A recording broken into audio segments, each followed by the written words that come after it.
बिस्मिल्लाहिर्रहमानिर्रहीम, अस्सलामु अलैकुम। जरा न्यूज़ HD में खुश आमदीद। मैं हूँ आपके साथ आयशा अहमद। नजर डालते हैं आज के बुलेटिन पर।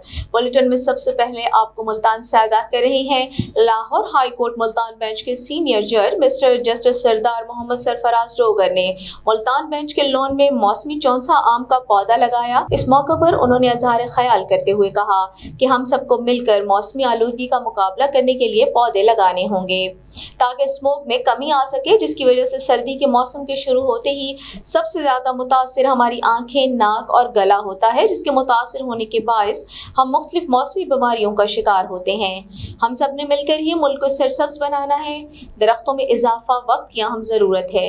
ये हमें न सिर्फ मौसमियाती तब्दीलियों से बचाने के साथ साथ हमारी सेहत को भी सेहतमंद रखते हैं, माहौल बेहतर करते हैं। गर्मी में दरख्त हमें साया फराहम करते हैं।